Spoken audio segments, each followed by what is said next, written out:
Grit and determination, composure and poise, all topped off with a fabulous finish. Now, these are just some of the words being used to describe Team Canada's historic win at the 2026 World Cup over the weekend. It was incredible. The team breaking a deadlock against South Africa during stoppage time. Talk about dramatic to advance to the round of 16 for the very first time. Head coach Jesse Marsch dubbing the squad Canadian heroes, a sentiment being felt right across the country. In fact, the team now awaits their round of 16 opponent.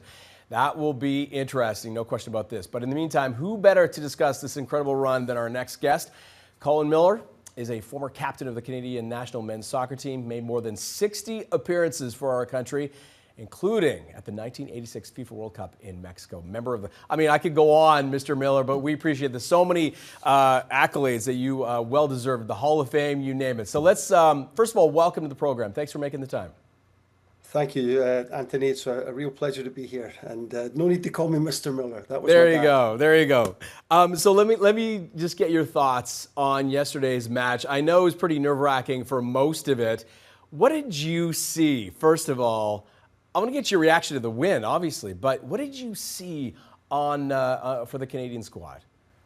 I saw what I expected, Anthony. I thought that the team was going to be in a tough state in terms of how to break down this very dogged South African side who had done so well to get there to knock out South Korea in the first place.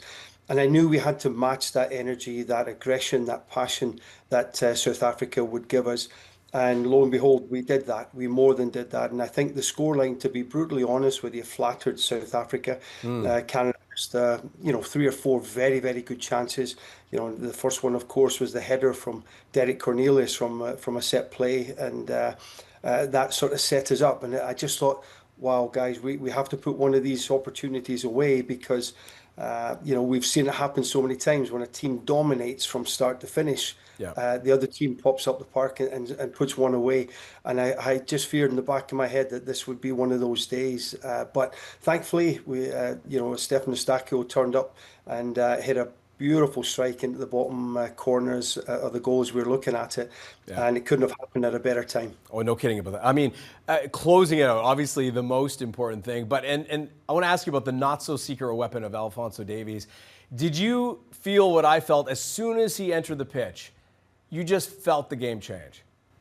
Well, Jesse Marsch has obviously been a wily fox here in how he's presented Fonzie over this tournament. Using him as a decoy, apparently in the Swiss game, and I was at the Switzerland game with my son Ryan at BC Place. We didn't even see him warm up, so we knew that something was up. Either Fonzie wasn't 100% right, or he was just not making him available because we were getting beat at that stage. But when he came on, you could hear it in the crowd. We have a genuine superstar, a world-class football player. And any time that he comes onto the field playing for Canada, we are a better side. And he definitely changed things. It gave the guys a lift. You could see it.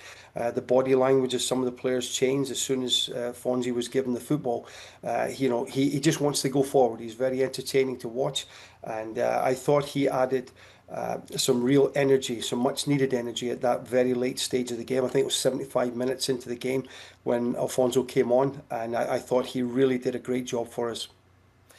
When you played, when the Canadian men's national team qualified for the World Cup in 1986, that was the first time.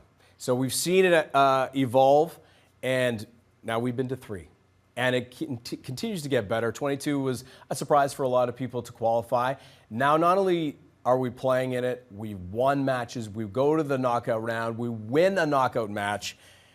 Talk about what the expectations are for this team going forward overall, just overall in terms of the soccer program in this country. Yeah, and I also give an honorary mention to the team that's behind me here in this photograph as well, Anthony, the team that just missed out one game away from the US World Cup.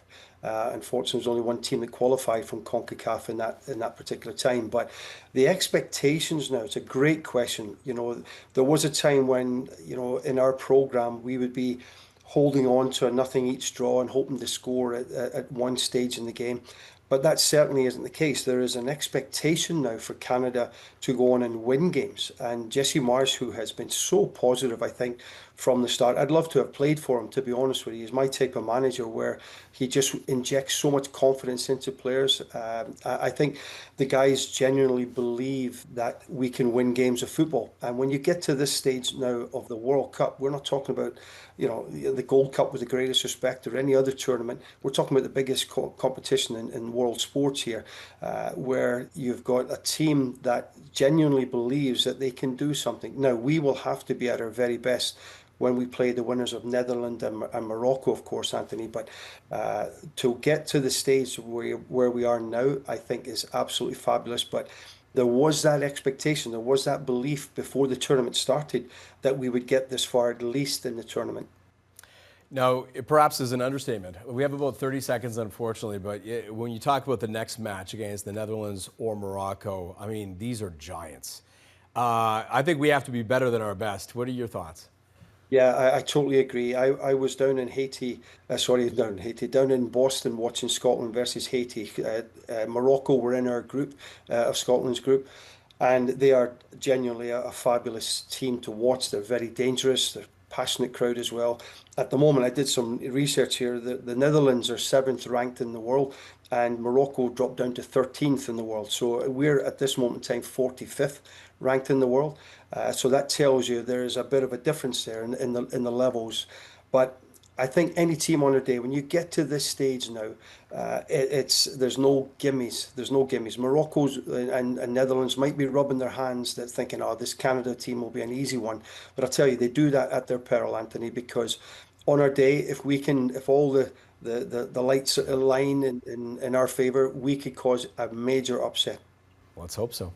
The round of 16. Who would have imagined, huh? Who would have imagined? Look, I know how proud it is for you to wear the maple leaf, and it's obviously very proud for us to have you on our show. Thank you so much, Colin.